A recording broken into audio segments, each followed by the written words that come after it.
اور یہاں جب انعامات دوبارہ ان کے اوپر آئے تو پھر انہوں نے کیا ہے دوبارہ وہی کام شروع کر دیا، اللہ کی ناراضگی کے حوالے سے سرکشی کی طرف بڑھیں۔ تو یہاں پھر عیسائی بادشاہوں نے جو اس وقت مختلف جگہوں پر موجود تھے، تو انہوں نے کہیں نہ کہیں ان کے اوپر حملہ کیا فلسطین کے اندر، اور ان کا خاتمہ کرنا چاہا۔ اور وہ پھر یہ حضرت عیسیٰ علیہ السلام سے کئی سو سال پہلے کی بات ہے کہ جب عیسائیوں نے وہاں اپنی چیزوں کو آگے بڑھایا، اور وہ جو بعد میں عیسائی بنے بھی، اور حضرت عیسیٰ علیہ السلام کو جب نبوت ملتی ہے تو وہاں جو اس وقت فلسطین کا بادشاہ تھا وہ کسی اور مذہب کا تھا، تو حضرت عیسیٰ علیہ السلام نے ان کو دعوت دی، تو وہ ان کے اوپر ایمان لائے اور وہ عیسائی بنے۔ تو پھر تقریباً 800 سال عیسائیوں نے فلسطین کے اندر آپ کہہ سکتے ہیں کہ قبضہ کیا، اور فلسطین کے اندر ان کی حکومت رہی۔ اور اس کے بعد آپ دیکھتے ہیں کہ رسول اللہ صلی اللہ علیہ وسلم کا جب دور آیا، آپ صلی اللہ علیہ وسلم کے دور کے اندر جو دیگر چیزیں آگے بڑھیں، اور اس کے بعد خلفائے راشدین میں حضرت عمر فاروق رضی اللہ تعالی عنہ کو یہ ایک شرف حاصل ہوا کہ وہاں پہنچے۔ تو اللہ تبارک و تعالیٰ نے ظاہر ہے کہ جتنے بھی نبی آئے تو جو شرعی احکام لانے کا ذریعہ بنے، ان کی جگہوں کو، ان کی اوپر جو آسمانی کتاب یا صحیفہ نازل ہوا، اس کو ایک اہمیت حاصل ہوئی۔ تو نبی صلی اللہ علیہ وسلم کیونکہ آخری نبی بھی ہے اور تمام انبیاء سے ایک بڑا مقام بھی ہے ان کا، تو آپ صلی اللہ علیہ وسلم کی آپ کہہ سکتے ہیں کہ وجہ سے بیت اللہ کو ایک بہت بڑا مقام جو ہے وہ عطا ہوا، اور آپ صلی اللہ علیہ وسلم کے اوپر جو آسمانی کتاب قرآن مجید کا نزول ہوا، یہ تمام کتابوں سے افضل بہترین کتاب مانی گئی۔ اور بیت اللہ کے حوالے سے اگر ہم بات کریں کہ نبی صلی اللہ علیہ وسلم وجہ بنے، آپ صلی اللہ علیہ وسلم سے پہلے روایات میں یہ آتا ہے کہ حضرت نوح علیہ السلام نے، حضرت ابراہیم علیہ السلام کا تو ہم جانتے ہیں کہ انہوں نے بیت اللہ کی بنیاد رکھی، لیکن بعض روایات کے اندر ہمیں یہ بات بھی ملتی ہے کہ حضرت ابراہیم علیہ السلام سے پہلے حضرت نوح علیہ السلام نے بھی بیت اللہ کی بنیاد رکھی تھی، بلکہ بیت اللہ کی سلسلے کو آگے بڑھانے کی کوشش کی تھی، اور ان سے پہلے حضرت آدم علیہ السلام نے۔ اور اسی روایت کے اندر ہے کہ حضرت آدم علیہ السلام سے پہلے فرشتوں نے اس جگہ کی نشاندہی کی تھی اللہ تبارک و تعالیٰ کے حکم کے ذریعے کہ یہ سلسلہ یہاں آگے بڑھے گا۔ تو آپ کہہ سکتے ہیں بیت اللہ کی جو مرکزیت ہے، اس کی جو اہمیت ہے، وہ روز اول سے تھی، اور اب تک انشاءاللہ وہ سلسلہ اسی طرح جاری رہے گا۔ دنیا میں ہزاروں بت گدے بنے، ہزاروں شرک کی جگہ بنی، ہزاروں عبادت گاہیں طرح طرح کے لوگوں نے بنائی، وہ تمام ان کا خاتمہ ہوا، لیکن بیت اللہ کا وجود جو ہے اس ٹائم بھی تھا، اب بھی ہے، اور انشاءاللہ قیامت تک یہ سلسلہ اسی طریقے سے جاری و ساری رہے گا۔ اور اس حوالے سے اگر ہم تھوڑا سا بات کو آگے بڑھاتے ہیں تو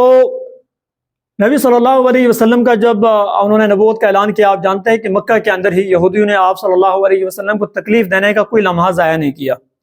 ہمیشہ سے انہوں نے لوگوں کے ذہنوں کے اندر سوالات ڈالیں، یہ جا کے سوال کرو، جیسے کہ معراج کا جب آپ صلی اللہ علیہ وسلم نے وہ سلسلہ سامنے رکھا تو لوگوں نے آ کے سوال کیے، وہ یہودی نے ان کو سکھایا جا کے ان سے پوچھو۔ اچھا، یہودیوں کو پتہ تھا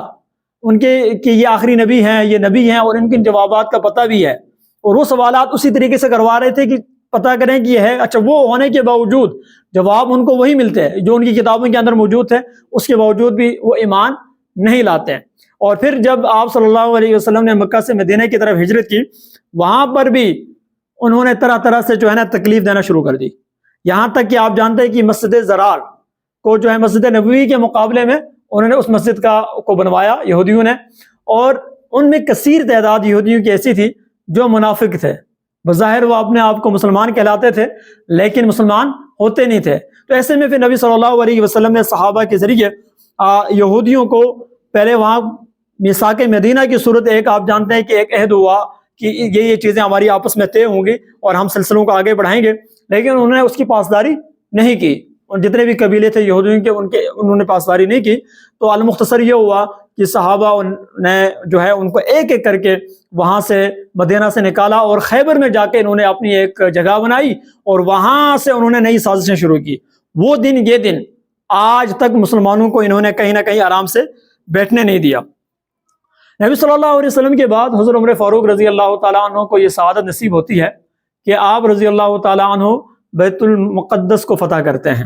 اور آپ دیکھیے اس وقت ہم کہیں نہ کہیں کہتے ہیں کہ مسلمان کمزور ہیں، ہماری مدد نہیں ہو پا رہی، یا بہت سارے معاملات ہیں۔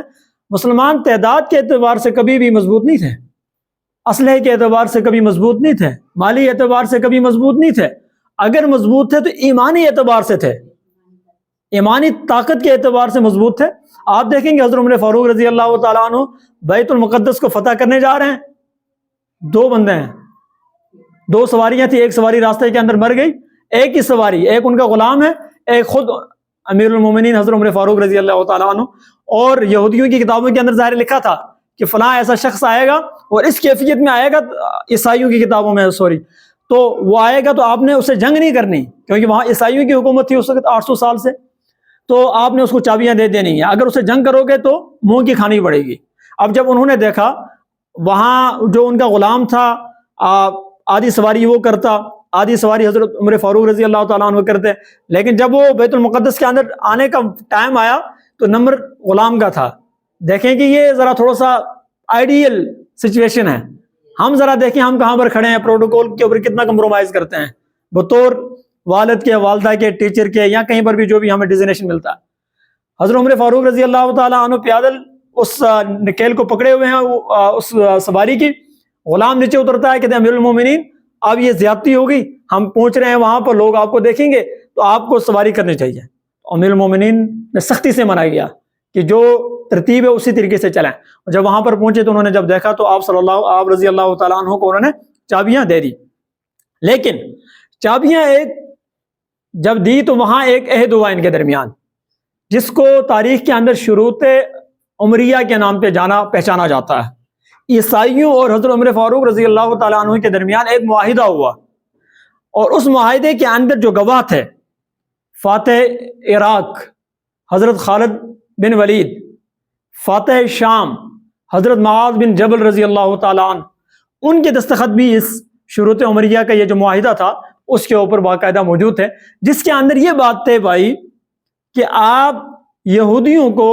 اس سرزمین کے اندر جگہ نہیں رہنے کے لیے دیں گے.